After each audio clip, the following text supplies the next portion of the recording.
भाई ये जो नया जीएसटी लॉ आया, रूल आया है और जीएसटी कम हो गया है, परसेंटेज कम हो गया है, इस वजह से भी कुछ मार्केट में इफेक्ट हुई है, सेकंड हैंड कार मार्केट? बहुत ज़्यादा, बहुत ज़्यादा। अब मैं एक आपको बात बताता हूँ ना, एक नेक्सन गाड़ी का अगर एग्जांपल लें, तो जब आपको नेक्सन, अगर वो 1 साल पुरानी नेक्सन बेचते हैं प्री ओन्ड मार्केट में 1 लाख 1.5 लाख शायद कम प्राइस में, जीएसटी के बाद 75,000 तो वैसे ही सस्ती हो गई। तो जो एंड यूज़र होता है वो कहता है यार मेरे को जब 50,000 ही फ़र्क पड़ रहा है तो मैं एक नई गाड़ी लूँगा ना फर्स्ट ओनर, मैं क्यों सेकंड हैंड पे जाऊँगा। तो हर गाड़ी पे एक अच्छा खासा अमाउंट कम हुआ है, क्योंकि जीएसटी का भी बहुत ठीक ठाक अमाउंट कम हुआ है। ऐसे नहीं है 1-2% हुआ था, बहुत ठीक ठाक हुआ था। शायद 28 से किसी किसी का 18 पे भी आया है, और किसी का 18 से शायद कम भी हुआ है। तो इसलिए बहुत नेगेटिव इम्पैक्ट पड़ा है प्री ओन्ड के मार्केट पे, बहुत ज़्यादा। मेजर इम्पैक्ट उन पे पड़ा है जो 50 लाख से महंगी गाड़ियां हैं, और प्री ओन्ड लोग मोस्टली वही वाले सेगमेंट में लेते हैं, थोड़े ज़्यादातर हायर लेते हैं सेगमेंट में लेते वो। हैं। जैसे आप बताते हो कि यार जो 12-15 लाख की ले रहा है ना, वो तो नहीं ले लेगा, वो नहीं ले उसके लेगा। पास तो बहुत ऑप्शंस आ गए। उसके बाद बतेरे ऑप्शन आ गए। 20 लाख से कम में ना इंडियन मार्केट में ना काफ़ी कुछ खुला पड़ा हुआ है अभी। तो 50 लाख से जब आप ऊपर जाते हो ना, 50 लाख से जो ऊपर फिर कस्टमर खर्च करते हैं ना, तो फिर कस्टमर का तरीका अलग हो जाता है गाड़ी देखने का। उसके लिए मेरे ख्याल से कार्स से ज़्यादा ज़रूरी होता है ट्रस्ट। तो वो ट्रस्ट प्री ओन्ड मार्केट अभी धीरे धीरे बना रही है, और जीएसटी का उस पर भी बहुत तगड़ा इफेक्ट पड़ा, तो बड़ा मुश्किल काम था। भाई लोगों ने सुपर कार्स भी सेकंड हैंड कार्स खरीदी हैं, तो वो भी सही चीज़ है खरीदने के लिए आज की डेट में। मैं पता है, अगर मैं एक बात बताता हूँ, अगर आप 50 लाख से ज़्यादा या 60 लाख या 1 करोड़ खर्च कर रहे हो ना, तो आपको बहुत सेलेक्टिव होना पड़ेगा कि मेरे को गाड़ी कहाँ से लेनी है, किस डीलर से लेनी है। फिर उस गाड़ी के बैकग्राउंड से ज़्यादा उस डीलर का बैकग्राउंड आपके लिए मायने रखना चाहिए। अगर मैं किसी को 80 लाख रुपए दे रहा हूँ और वो एक ब्रांड एंटिटी नहीं है, वो एक डीलरशिप है, एक सिंगल पर्सन एंटिटी है, तो जैसे आप ब्रांड के बैकग्राउंड देख के BMW लेते हो, तो आपको उस डीलर का बैकग्राउंड जरूर देखना चाहिए। ये फैक्ट है, क्योंकि रिस्क हो जाएगा। गाड़ी तो अच्छी हो सकती है, नहीं हो सकती, दैट्स अ मैकेनिकल थिंग। नई गाड़ी भी बाहर निकलते मैंने बहुत ख़राब होती हुई देखी है, और सेकंड हैंड कार्स भी 10-10 साल चलती हैं।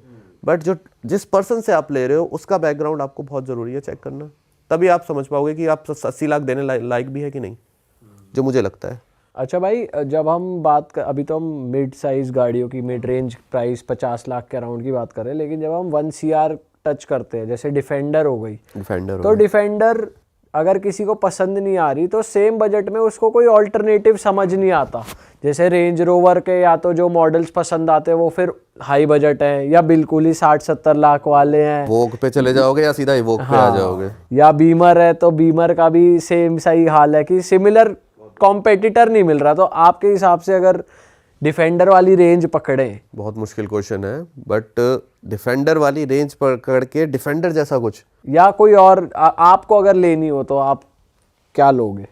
अगर मुझे डिफेंडर का मेरे पास बजट है, तो एक ऑप्शन अभी है इंडिया में, हालांकि मैं वो नहीं लूँगा, बट एक ऑप्शन है, क्योंकि उसके आसपास के ऑप्शन बड़े मुश्किल हो जाते हैं कि या तो सीधा वोक पे आना पड़ता है, या फिर आपको वेलार पे या वोक पे जाना पड़ता है, और ऑटोबायोग्राफी तो फिर बहुत ज़्यादा, या जी वैगन या जी6। वेलार भी काफ़ी कॉम्पैक्ट लगती है, वेलार भी ज़्यादा compact बड़ी लगती नहीं है। लगती। वेलार और डिफेंडर को कंपेयर नहीं कर सकते मेरे हिसाब से, क्योंकि डिफेंडर कुछ ज़्यादा ही बढ़िया है उससे। ज़्यादा बढ़िया है। तो आप टेस्ला की कार्स अगले साल वेट कर सकते हो, जो टेस्ला की लॉन्च हो रही है। टेस्ला की 3 कार्स लॉन्च हो रही है, मॉडल 3, Z एंड एक मॉडल और है उनका, तो वो वेट कर सकते हो आप। बट डिफेंडर का ऑल्टरनेट ढूंढना मेरे लिए भी बड़ा मुश्किल आपको है। पर्सनली डिफेंडर कैसी लगती है? बहुत अच्छी गाड़ी है, बहुत चीता गाड़ी है, बहुत रॉयल गाड़ी है, बहुत बीस्ट है, और उसकी जो प्रेजेंस है, मुझे नहीं लगता कि कोई और कार उसके आसपास उस बजट की गाड़ी में दे पाएगा। बट आपको उसका इंटीरियर हल्का नहीं लगता कंपैरेटिवली कि इतनी लग्जरी? छोटी सी स्क्रीन है बहुत। स्क्रीन थोड़ी सी मुझे लगती है, मैं जब उसमें बैठता हूँ स्क्रीन हल्की सी लगती है कि हाँ यार, बट जब आप उसमें पीछे बैठ रहे हो और उसको चला रहे हो, जो उसका कंफर्ट है ना और मज़ेदारी है, तो वो ना फीका पड़ जाता है उसके आगे सब, मुझे लगता है। और जो उसकी बिल्ड है, मुझे लगता है बिल्ड के लिए ही वो, उसका जो रोड प्रेजेंस है अपना बिल्ड के चक्कर में ही बना रही है वो। जैसे आपकी AMG हो गई, आपकी AMG कह रहा हूँ, 63 हो गई, जी वैगन जिसे हम कहते हैं, उसका भी रोड प्रेजेंस है पूरा, लोग पैसे लगाते हैं उसमें। अभी मैं एक जी वैगन देख रहा था, उस गाड़ी की कीमत शायद थी 2 करोड़ 12 लाख, उसमें पर्सन ने 60 लाख रुपए अंदर लगवाए हैं। मतलब 60 लाख आप गाड़ी पे लगाओ बाहर, समझ में, उसने इंटीरियर में 60 लाख खर्च करे थे। भाई इंटीरियर तो वैसे ही बढ़िया होता है। मैंने कहा सर क्यों करे, कह रहे वाइफ को पसंद नहीं आया। 60 लाख एक बहुत बड़ा रकम है। तो यही है कि जो आपने बताया कि डिफेंडर के बजट में, मेरे पास भी सही बताऊँ उसका आंसर नहीं है कि उस बजट में ऐसी प्रेजेंस रखने वाली कोई गाड़ी मिल जाए। अगर आप जाओगे, अगर आप BM में भी जाते हो, BM में भी मुझे उसके आसपास कुछ नहीं दिख रही है। अगर आप X7 लेना चाहते हो तो आप X7 ले सकते हो। अगर आप ऑडी में जाते हो तो Q8 एक लॉन्च हुई है अभी, Q8 की भी काफ़ी अच्छी प्रेजेंस है। बट वो सारी जो गाड़ियाँ हैं ना, वो अनकन्वेंशनल्स हैं, अनकन्वेंशनल कार्स हैं। वो कोई भी इस तरीके की गाड़ी आपको नहीं मिलेगी। ये अलग, इसकी ना एक गाड़ी अलग है डिफेंडर। आप X7 ले सकते हो, आप वो ले सकते हो, Q8 ले सकते हो, बट नहीं GLE भी तो इस रेंज की है। GLE ले सकते हो, GLE 350 GLE होती है। थोड़ी सी महंगी है, बट मतलब वो GLE थोड़ी 145 की है, वो 1,45,00,000। नहीं, वो GLS नहीं है महंगी। GLS उससे भी महंगी है। GLS उससे भी महंगी है। तो वो बीस्ट अलग है सारी। GLS आप 450 देख सकते हो, GLS 450 से भी ज़्यादा आती है। तो वो तो फिर बजट बहुत ज़्यादा हो गया, 2 करोड़ के ऊपर चले गए। भाई अगर हम वापस आए 20 लाख की रेंज वाली गाड़ियों पे, तो आजकल 2 सबसे टफ कंपेटिटर कौन कौन से चल रहे हैं? क्रेटा और सेल्टॉस ही चल रहे हैं, या फिर कुछ नया लेकर आ रहे हैं ब्रांड्स? या जैसे होंडा एलिवेट ने भी सेम साइज़ में करा था, पर होंडा ज़्यादा चली नहीं। बुरा लगता है एलिवेट के बारे में सुन के। तो अभी कंपटीशन कौन सी गाड़ियों में चल रहा है मिड साइज़ SUV में? मेजरली अगर हम 20 लाख तक की गाड़ी के बारे में बात करते हैं तो लोगों का जो सबसे ज़्यादा जो कन्फ्यूजन होती है ना, वो 2 गाड़ियों के जिनके आपने लिए, वो है ही क्रेटा, सेल्टोस। तीसरी गाड़ी इसमें और जुड़ चुकी है जिसे हम MG हेक्टर भी कहते हैं। वो भी लोगों को बहुत पसंद है। MG हेक्टर प्लस थोड़ा सा ऊपर निकल जाती है, उसको 20 से 22 लाख, 23-24 लाख खर्च करने पड़ते हैं। बट जब आप MG हेक्टर ले रहे हो ना, तो वो आपको 20 लाख के बजट में मिल जाती है। तो वो एक लोगों का कन्फ्यूजन है कि यार MG हेक्टर भी लूँ, या ये लूँ, या वो लूँ, या टाटा हैरियर लूँ। अब तो EV में भी लॉन्च हो चुकी है हमारी हैरियर। तो ये 4 गाड़ियां हैं जो मुझे लगता है 20 लाख से या 20 लाख 22 लाख के अराउंड लोगों के इंटरेस्ट में रहती है, और कन्फ्यूजन लोगों की रहती है। फिर वो अपने बजट के हिसाब से उस गाड़ी को लेते हैं, अवेबिलिटी के हिसाब से भी। आप किसको प्रेफर करते हो? आप कौन सा ब्रांड पर्सनली प्रेफर करते हो? Personally Tata, Tata, then Hyundai।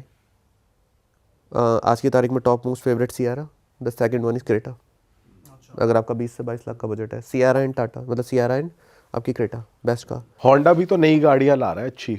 Honda भी ला रहा है। होंडा की अभी एक WRV आ रही है, नेक्स्ट ईयर लॉन्च हो रही है, दोबारा से रीडिज़ाइन कर रहे हैं। होंडा CRV हाइब्रिड आ रही है आपकी। एक होंडा की आ रही है गाड़ी O अल्फा करके, वो भी अच्छी है। एक होंडा की गाड़ी आ रही है, मोस्ट प्रोबेबली शायद वो इंडिया में अगर उसे लॉन्च कर दे, आपने भी उसका नाम बताया था, प्रेल्यूड। तो मोस्ट प्रोबेबली शायद वो इंडिया में उसे लॉन्च कर दे, क्योंकि काफ़ी सारे आर्टिकल्स में मेंशन है कि वो होगी, बट काफ़ी सारे आर्टिकल्स में मेंशन है कि वो शायद नहीं भी करें, अभी शायद 2027 तक वेट करें। तो काफ़ी अच्छी गाड़ियाँ आ रही हैं उनकी। बट ठीक है, होंडा भी मेहनत कर रहा है, और मेहनत करते हैं, देखते हैं, मेहनत करने वालों की हार नहीं होती। बट एलिवेट के लिए थोड़ा सा मतलब लगता है। काफ़ी सारे नए प्लेयर्स भी आ रहे हैं भाई मार्केट में, जैसे कि अभी वियतनाम का ब्रांड विनफास्ट आया है। तो वो कैसा लगता है आपको? वो आपने कुछ देखा है उस ब्रांड के? उनकी 2 गाड़ियाँ आई हैं ना, VF6 and 7, 2 उन्होंने EV लॉन्च की है।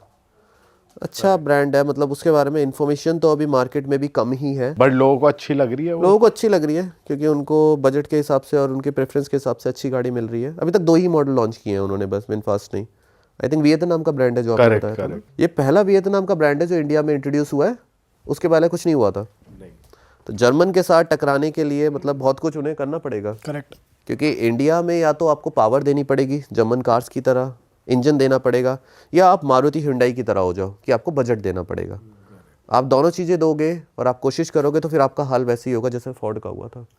आप अपने आप को मार्केट में नहीं इस्टेब्लिश कर पाओगे, क्योंकि उनका बजट, वो कहते हैं यार मैं 18 लाख की गाड़ी बेचना चाहता हूँ। फोर्ड कहता है यार मैं 18 लाख की गाड़ी बेचना चाहता हूँ।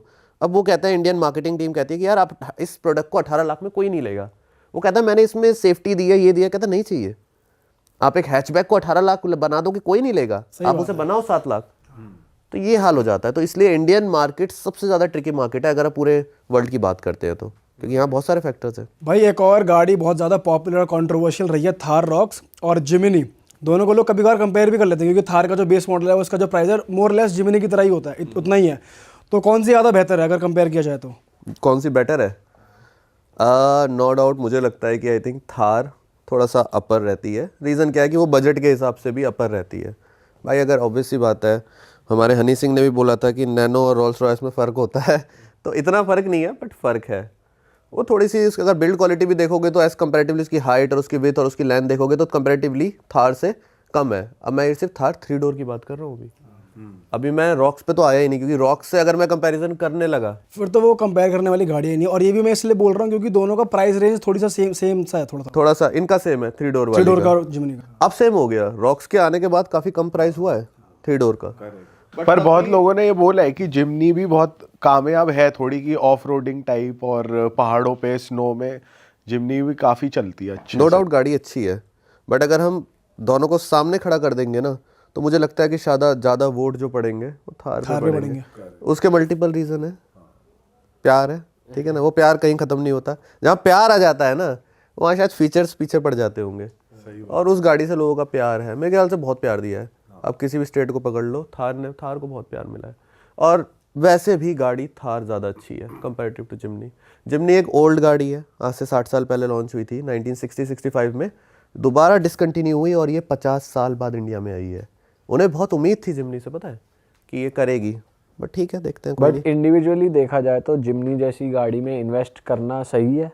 अगर आपका आज की तारीख में, अगर मैं कहता हूँ कि अगर आपका बजट 9.5-10 लाख के अराउंड है और आप ऑफ रोडिंग करना चाहते हो, तो आपके पास 2 ही ऑप्शन बचते हैं इंडिया में, या तो थार 3 डोर या जिमनी। तो ये डिपेंड करता है कि आप अगर चाहते हो कि थार 3 डोर का बेस मॉडल लेना चाहते हो तो आप वो ले लो 9.5-10 लाख में, या जिमनी में थोड़ा सा एक ऊपर से, मतलब टॉप से नीचे का मिल जाएगा तो वो ले लो। तो अगर आपको फीचर से बहुत ज़्यादा प्यार है तो मैं जिमनी सजेस्ट करूँगा, बट अगर आप प्रॉपर ऑफ रोडर हो, फीचर जाए भाड़ में, फीचर से मुझे कुछ लेना देना नहीं है, तो आप ले लो कौन सी वाली, अपनी थार, सिंपल। अच्छा भाई, इनोवा की बहुत डिमांड चल रही है। इनोवा कई लोगों को पैसे भी वापस कर रही है, इतनी ओवर बुक्ड चल रही है। तो इनोवा में ऐसा क्या है जो इंडियन ऑडियंस को बहुत ज़्यादा पसंद आ रहा है, और जो नई इनोवा आई है उसके बारे में थोड़ा बताओ, क्या फीचर्स हैं, क्या नया आ रहा है। ये जो आपकी इनोवा की जो कहानी स्टार्ट हुई थी, आपको पता है इनोवा कहाँ से शब्द आया?